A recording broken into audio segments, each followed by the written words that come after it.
this is the cockpit of the 23. Starting at the back here, we've got the traveller.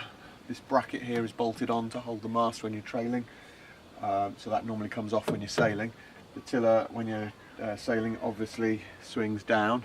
We use the tiller as a sort of crane to lift up the rudder blade when you're sailing in shallow water or leaving it on a mooring. The outboard, this owner has a 6 horsepower engine. It just pushes between those slats when it goes down, and it's really handy because you can turn the outboard to steer when you're in a really tight spot, manoeuvring wise. Most of the time you just steer under engine with the sailing tiller as normal. Let's have a look in the cockpit lockers here.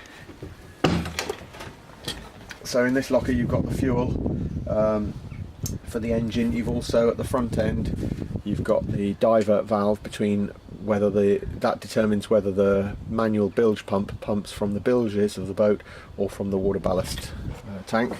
On the other side you've got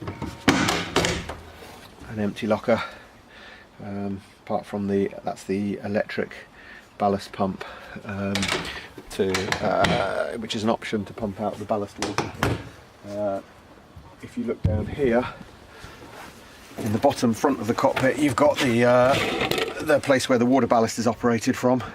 There's a bung in the bottom of the boat there, and you reach through to undo that to flood the water ballast chamber.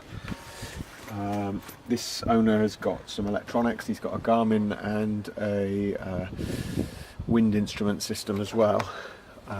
So this is a big chart plotter, 7-inch chart plotter, that also does the depth. On top, this owner has elected to have self-tailing winches, which are a nice feature, although they're a lot more expensive, mainly because they enable you to winch single-handed, so you don't have to use your other hand on the tail of the rope. Let's go down below.